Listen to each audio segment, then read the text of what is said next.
Kemudian juga kita perlu menghitung tujuan dari fungsi itu atau turunannya harus kita hitung. Para mahasiswa sekalian, kita akan mencoba di sini beberapa hal yang nanti untuk kita lihat kembali, bahwa di sini kita lihat ada grafik untuk pemahaman kita, di mana kita di sampingnya juga ada flowchart ya, yang dimulai dari start, bagaimana kita memulai, baik untuk memulai program maupun nanti kita menyelesaikan secara manual, bisa kita lihat ini, maka akan lebih simpel dan sebagai pedoman kita untuk mengerjakan atau memecahkan masalah-masalah tentang akar persamaan dengan metode Newton. Di sini yang perlu kita perhatikan langkah-langkahnya dari awal sampai nanti akhir ya, dari menghitung fungsi X1, fungsi X2, kemudian sampai kembali lagi dari awal kalau belum ketemu akar X3 yang lebih kecil dari epsilon atau errornya gitu. Para mahasiswa sekalian, nah, di sini kita mulai dengan langkah-langkah secara grafis untuk penyelesaian metode Newton. Pertama, tentukan sembarang titik. Nah, ini titiknya, titik X1. Kemudian baru kita akan menghitung fungsi X1 itu sendiri. Kemudian langkah berikutnya membuat garis singgung pada fungsi X1 sehingga memotong sumbu X di X2 ya. Sumbu X di X2 ini yang kemudian kita tarik garis ke bawah atau ke atas sehingga memotong kurva di fungsi X2. Nah, di sini fungsi X2-nya.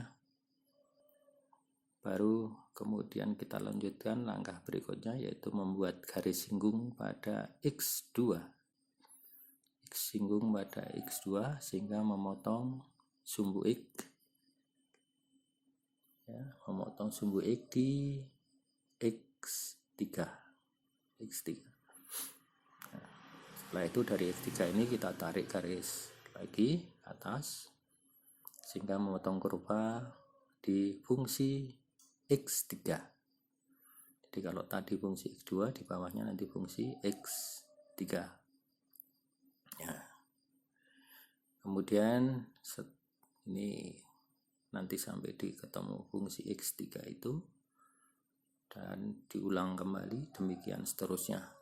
Nah, kalau cara analitis nanti kita memperhatikan gambar terutama segitiga yang diarsir itu, bahwa turunan fungsi X itu adalah fungsi X2 dibagi X2 min X3, atau lebih umum nanti dituliskan turunan fungsi Xn itu sama dengan fungsi Xn dibagi Xn min Xn plus 1 gitu ya.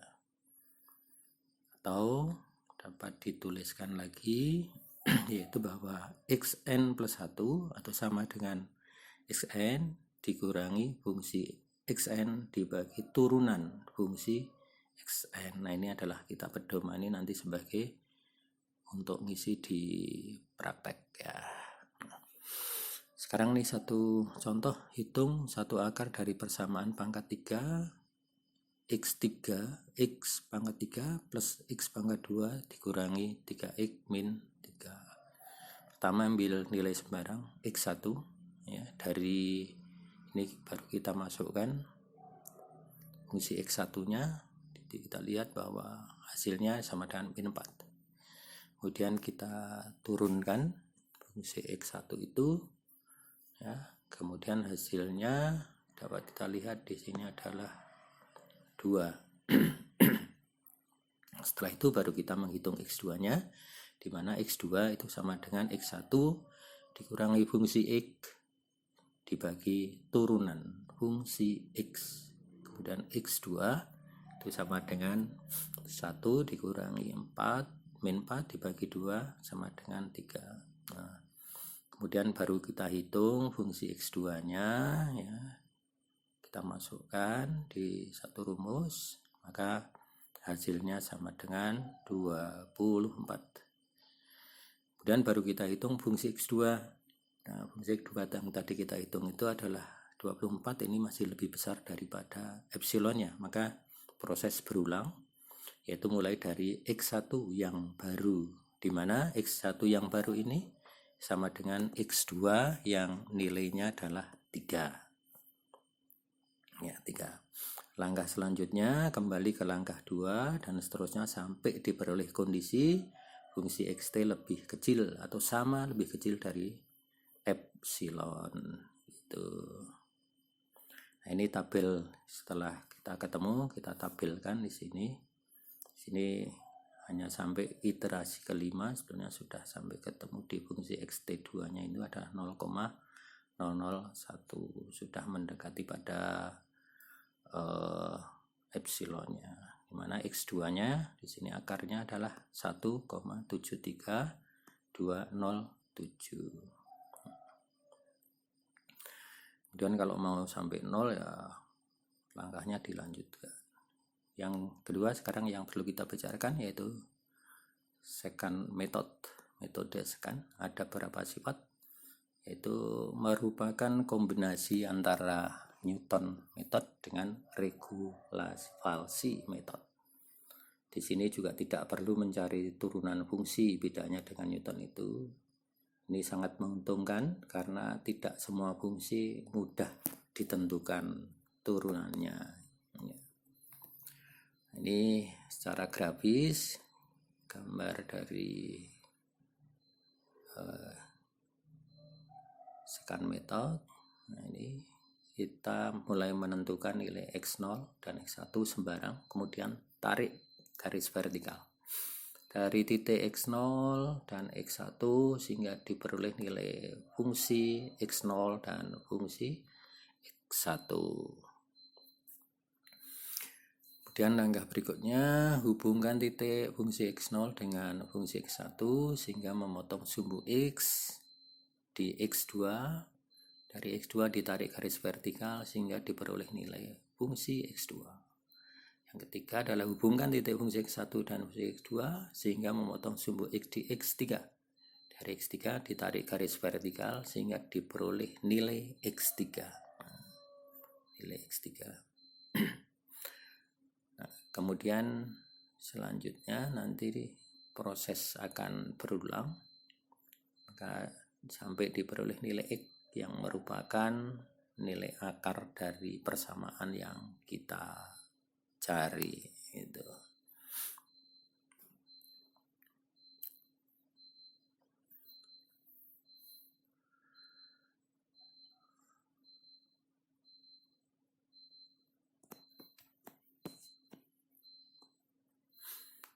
Nah, ini secara analitis ya, kita memperhatikan pada segitiga yang diarsir bahwa turunan fungsi X2 itu kan merupakan fungsi X2 dikurangi fungsi X1 dibagi X2 min X1 dari persamaan Newton method itu sebenarnya. Nah, kemudian kita di sini diperoleh bahwa X3 itu sama dengan X2 fungsi X2 dibagi turunan fungsi X2 ya. Kemudian masukkan persamaan yang pertama ke persamaan yang kedua sehingga diperoleh X3 sama dengan X2, di mana fungsi X2 kali X2 min X1 dibagi fungsi X2 dikurangi fungsi X1, atau dalam bentuk yang umum adalah Xn plus 1 sama dengan Xn, yaitu fungsi Xn kalikan Xn min 1 dan seterusnya gitu. Sekarang ini sebagai contoh, hitung salah satu akar dari persamaan X pangkat 3 plus X pangkat 2 min 3X min 3 sama dengan cek epsilonnya adalah 0,0001 itu ya. Ini pangkat sebetulnya ya. Oke. Ini untuk mengingatkan kembali, lihat flowchartnya ya. Jadi dapat kita pedomani bagi langkah-langkahnya. Yang penting di sini X2 sama dengan X1 ini harap diperhatikan, jangan sampai keliru dan terbalik ya, karena ini merupakan langkah penting untuk menghitung fungsi X1. Kemudian terus kita lanjutkan nanti sampai ketemu akar. Kalau belum ketemu kita kembali ke atas, diulang lagi. Kalau sudah sampai lebih kecil baru kita stop. Nah, di sini coba kita hitung. Pertama, nilai kita tetapkan nilai X01, X1 sama dengan 2. Kemudian kita hitung fungsi X0. X0 berarti 1 pangkat 3 dan seterusnya akan ketemu min 4. Ya. Kemudian fungsi X1 dari 2 pangkat 3, 2 pangkat 2 dan seterusnya, artinya fungsi X1 3. Nomor 2, menghitung nilai X2 sama dengan yang di atas. X2 akan ketemu 1,57142. Begitu juga nanti menghitung fungsi X2, kita masukkan rumus tadi, kita masukkan angkanya, maksudnya X2 nya akan ketemu min 1,364. Nah, dari fungsi X2 ini ternyata masih lebih besar daripada epsilonnya, maka proses berulang. Kita menentukan X1 yang baru, yaitu bahwa X1 yang baru itu sama dengan X2 sama dengan 3. Baru kita hitung langkah-langkah selanjutnya sama seperti itu sampai diperoleh. Nah, ini tabelnya sebagai contoh. Nanti hasilnya adalah 1 untuk X2 nya 1,7302.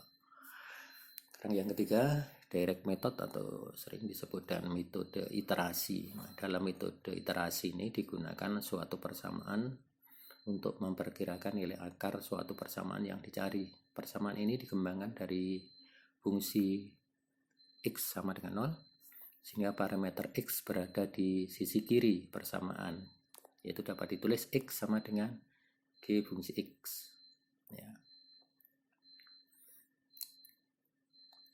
Kemudian fungsi X sendiri sama dengan 0 dirubah menjadi X sama dengan fungsi GX. Nah, persamaan X sama dengan GX menunjukkan bahwa nilai X merupakan fungsi dari X, sehingga dengan memberikan nilai perkiraan awal yaitu X1, maka dapat dihitung nilai X1 plus 1 dengan rumus iterasinya yaitu XI plus 1 sama dengan GX1 itu. Nah, untuk I yang pertama itu 1, maka X2 nya X untuk I1 2 ini, kemudian X3 nya GX dan seterusnya. Nah, besar kesalahan dapat dihitung dari rumus epsilon A, itu adalah XI plus 1 min XI dibagi XI plus 1 kali 100% ya. Dan ini langkah-langkahnya tadi sudah kami jelaskan di atas tadi. Sekarang ini contoh yang kelima, hitung salah satu faktor dari fungsi X pangkat 3, X pangkat 2, min 3X, min 3. Kemudian cek epsilonnya adalah 0,0001. Pertama, mengubah persamaan dalam bentuk X, X. Jadi dari X3 itu sama dengan min X2 plus 3X plus 3. Ya, ini diubah dari persamaan yang di atas tadi. Kemudian dapat ditulis juga atau X sama dengan min X2 pangkat 2 plus 3X plus 3, pangkatnya dipindahkan menjadi pangkat 1/3. Ini perpindahan dari pangkat 3X tadi untuk mencari X nya ya. Kemudian persamaan iterasinya X2 sama dengan min X1 kuadrat plus 3X1 plus 3 dipangkatkan 1/3. Errornya dapat kita cari nanti adalah X2 min X1 dibagi X2 kalikan 100%. Nah, itu. Inilah hasilnya dapat ditampilkan.